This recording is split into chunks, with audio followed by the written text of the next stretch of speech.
Garments কর্মী তানিয়া আক্তারকে ঘুরতে যাওয়ার কথা বলে জঙ্গলে নিয়ে শারীরিক সম্পর্ক করে হত্যা করেছে তার স্বামী ঘাতক সোহাগ। ফয়জুল ইসলামের রিপোর্টে বিস্তারিত।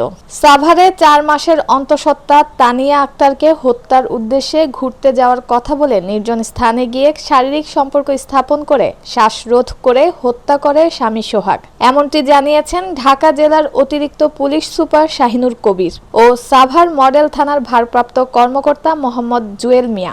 গত 25 তারিখে রাত 8টায় বিরুলিয়া ইউনিয়নের সমেজ মিয়ার বাঁশঝড়ের ভিতরে গলায় ওড়না পেঁচানো অবস্থায় অর্ধগলিত লাশ উদ্ধার করেছে সাভার থানা পুলিশ। মামলার রুজুর পর ঢাকা জেলার পুলিশ সুপার মোহাম্মদ আনিসুজ্জামান এর নির্দেশনায় অতিরিক্ত police super Savar circle Mohammad Shahinur কবিরের তত্ত্বাবধানে সাভার মডেল থানার অফিসার্স ইনচার্জ মোহাম্মদ জুয়েল মিয়ার নেতৃত্বে একটি চৌকস টিম সাভার মডেল থানার বিভিন্ন এলাকা অভিযান পরিচালনা করে। ঘটনাস্থানের সিসিটিভির ফুটেজ আলামত সংগ্রহ করে ও তথ্য প্রযুক্তির সহায়ে আসামি শনাক্ত করেন। অভিযান এক পর্যায়ে 27 এপ্রিল ঢাকা জেলার আশুলিয়া থানার এলাকা থেকে আসামি গ্রেফতার করেন। প্রাথমিক জিজ্ঞাসাবাদে আসামি ঘটনার সত্যতা স্বীকার করেন। সাংবাদিকবৃন্দ আসসালামু আলাইকুম। আপনারা জানেন যে গত শুক্রবার অর্থাৎ 25 তারিখে সকালে সাভার থানাধীন বিরুলিয়া ইউনিয়নের আকরান নামক একটা জায়গায়, যেখানে ওখানে শাকিন হলো কালিয়াকো, তো ওখানে একটা বাঁশঝাড়ের ভেতরে একটা ডেড বডি পাওয়া যায়, একটা মহিলার, মানে নগ্ন অবস্থায়। তো তারপরে এটার পরিচয় পাওয়া যাচ্ছিল না। তারপরে বিভিন্ন মাধ্যমে আমরা পরিচয়টা শনাক্ত করে জানা যায় যে সেই মহিলাটার নাম হলো তানিয়া। তার গ্রামের বাড়ি নারায়ণগঞ্জ জেলার 2500 থানায়। সে একটা গার্মেন্টস কর্মী। এরপরে আমরা তার পরিবারকে খবর দেওয়ার পরে আমরা এটা দেখতে পাই যে তাকে শ্বাসরোধ করে হত্যা করা হয়েছে এবং গলায় ওড়না পেঁচিয়ে রাখা হয়েছে এবং সমস্ত শরীরে কোনো কাপড় ছিল না, অর্থাৎ তাকে অর্ধনগ্ন করা অবস্থায় ছিল এবং তার সাথে একটা যৌন নির্যাতনের মতো দেখা যাচ্ছিল। এরপরে আমরা এটা নিয়ে ঢাকা জেলা পুলিশ সুপার জনাব মোহাম্মদ আনিসুজ্জামান স্যারের দিক নির্দেশনায় সাভার থানা টিম, বিশেষ করে বিরুলিয়ার এসআই ওহাব সহ থানার টিমের একটা চৌকস দল এটা নিয়ে কাজ করা শুরু করে দেয়। কাজ করা শুরু করার এক পর্যায়ে দেখা যায় যে ওই মেয়ের স্বামী সোহাগ একই গার্মেন্টস অর্থাৎ আশুলিয়া থানাধীন একটা গার্মেন্টস ANH, এই গার্মেন্টসে দীর্ঘদিন ধরে তারা কাজ করতো ওখানে।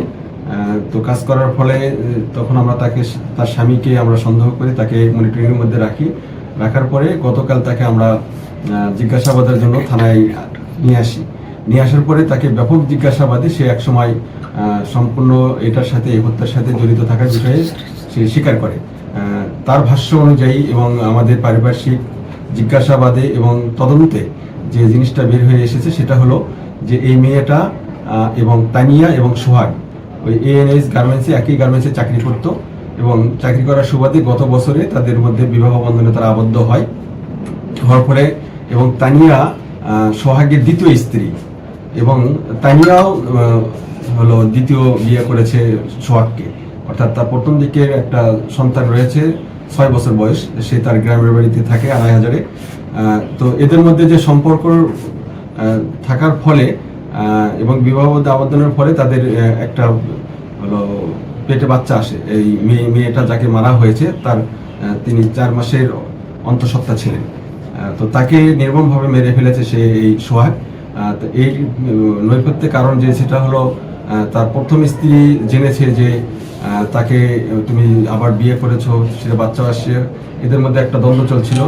তখন সে স্ত্রীকে অন্য পুরুষের সাথে পরকীয়া রয়েছে এই রকমের একটা অপবাদ দিয়ে তাকে সেদিন ঘটনার দিনে ওই তারা যে আশুলিয়া থানাধীন একটা বাসায় ভাড়া থাকতো, সেই ভাড়া থেকে তাকে নিয়ে যায় সাথে করে, বলে যে চলো আমরা বেড়াতে যাই 23 তারিখে রাত 8টার সময়।